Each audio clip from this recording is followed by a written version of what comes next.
రకంగా చెప్పాలంటే సుజనా చౌదరి గారు విజయవాడ వెస్ట్ బీజేపీ అభ్యర్థిగా రావడం ఒక చాలా మంచి పరిణామం చెప్పాల్సి వస్తుంది. అభివృద్ధికి నోచుకోకుండా ప్రత్యేకంగా గత 5 సంవత్సరాలుగా ఎంతో నష్టపోయినటువంటి రాష్ట్రం అంతా నష్టపోయింది, ఈ ప్రాంతం కూడా నష్టపోయినటువంటి నేపథ్యంలో సుజనా చౌదరి గారి లాంటి ఒక పెద్ద నాయకుడు ఎంపీగా కేంద్ర మంత్రిగా రాష్ట్రానికి ఎంత సేవ చేసినటువంటి వారు ఇక్కడ ఎమ్మెల్యేగా పోటీ చేయడం, ఇప్పుడే వారు చెప్పినట్టుగా గౌరవ ప్రధానమంత్రి గారు నరేంద్ర మోడీ గారు ప్రత్యేకంగా విజయవాడకు రావడం, దీంతో ఇక్కడ ఉన్నటువంటి ప్రజలంతా కూడా ఒక విషయం గ్రహించాల్సినటువంటి అవసరం.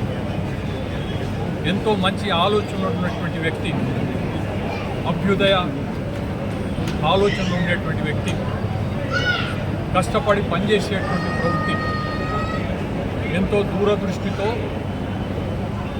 ఏ పని చేసినా పగడ్బందీగా చేయగలిగినటువంటి వ్యక్తి సుజనా చౌదరి గారు. ఈ ప్రాంతానికి ప్రాతినిధ్యం వహించినప్పుడు ఇక్కడ ఉండేటువంటి అనేక దీర్ఘకాలికమైనటువంటి సమస్యలు చాలా ఉన్నాయి. వాటికి పరిష్కారం కావాలంటే కేంద్ర రాష్ట్ర ప్రభుత్వాల సంపూర్ణమైనటువంటి సహకారంతో వారికి డైరెక్ట్గా ప్రధానమంత్రి గారితో మాట్లాడే చొరవ ఉంది. అందుకే ప్రధానమంత్రి గారు ఇక్కడికి వస్తున్నారు. కనుక ప్రజలు ఇదంతా కూడా గమనించి అన్ని వర్గాల ప్రజలు మోడీ గారు ఒక నినాదం ఇచ్చినటువంటిది సబ్కా సాత్ సబ్కా వికాస్ సబ్కా విశ్వాస్ సబ్కా ప్రయాస్, అంటే అందరినీ కలిపి అందరూ కలిసి అందరి అభివృద్ధి చెందుతూ అన్ని వర్గాల వారికి న్యాయం చేస్తూ ముందుకు వచ్చినటువంటి మహానాయకుడు.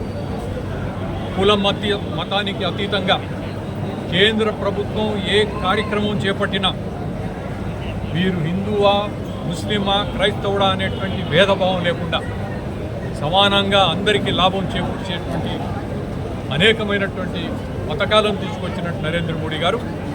నేను అందరికీ అప్పీల్ చేస్తున్నాను, అన్ని వర్గాల ప్రజలకు అప్పీల్ చేస్తున్నాను. సహృదయంతో భారతదేశాన్ని ప్రపంచంలో మహాశక్తిగా తీర్చిదిద్దబోయేటువంటి నరేంద్ర మోడీ గారికి అండగా నిలబడుతూ ఇక్కడ సుజనా చౌదరి గారిని, అదేవిధంగా టీడీపీ ఎంపీ అభ్యర్థిని కేసినేని చిన్ని గారిని కూడా అఖండమైనటువంటి మెజారిటీతో గెలిపించాలని చెప్పి ప్రత్యేకంగా కోరుతున్నాను.